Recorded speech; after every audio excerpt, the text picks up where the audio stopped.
La République centrafricaine s'étend sur une superficie de 623 000 km² avec une population estimée à environ 4 500 000 habitants, soit une densité de 6,6 habitants au km², inégalement répartie sur toute l'étendue du territoire.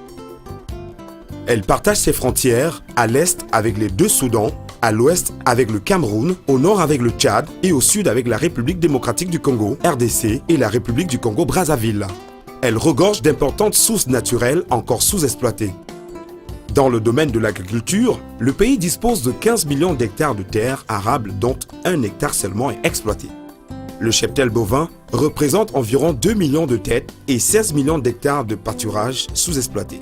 Dans le domaine de la forêt, le pays est recouvert de 5 millions d'hectares de forêts denses, dont 3,5 millions sont sous aménagement durable. À cela s'ajoute un réseau hydrographique dense qui représente des opportunités pour la pêche, la culture irriguée, l'écotourisme à grande échelle et surtout la production énergétique.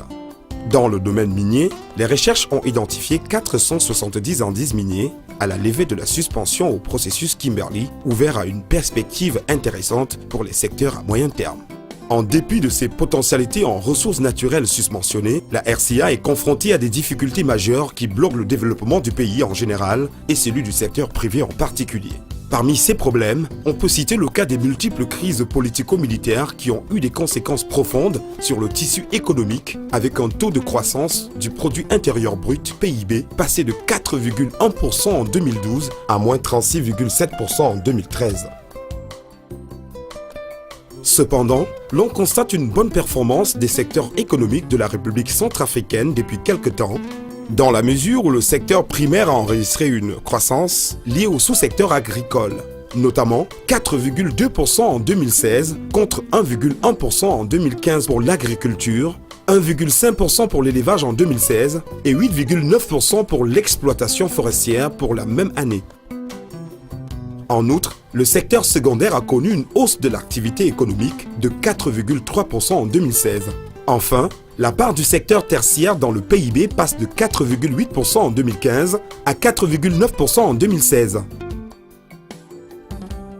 Le contexte macroéconomique en RCA est plutôt positif, avec une croissance en 2016 estimée autour de 4,5%. Globalement, le pays a bénéficié de la reprise des activités dans tous les secteurs de l'économie, ainsi que de la relance des investissements privés dans les infrastructures. Le FMI, dans un scénario optimiste, prévoit que la croissance augmentera progressivement pour atteindre un peu plus de 5% en 2018. Ces prévisions de la croissance se basant sur le développement du secteur secondaire et tertiaire est une stabilité de la situation sécuritaire. Par ailleurs, l'année 2016 a consacré le retour de la RCA à un nouvel ordre constitutionnel à l'issue d'élections démocratiques.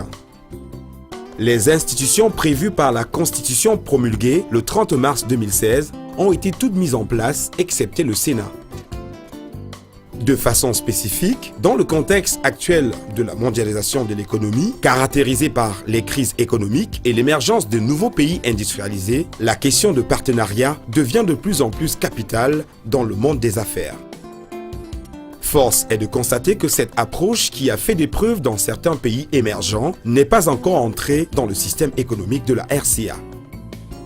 Ce constat a été confirmé par les études d'évaluation de la Banque mondiale en 2015 portant sur la redynamisation du secteur privé en RCA.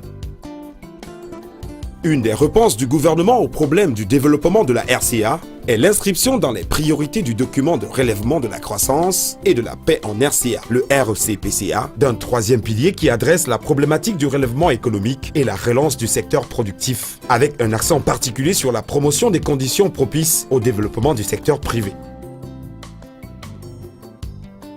C'est dans cette optique que le gouvernement centrafricain a décidé d'organiser le Forum des investisseurs à Bangui, sous le très haut patronage du président de la République, chef de l'État, le professeur Faustin Archange Touadéra.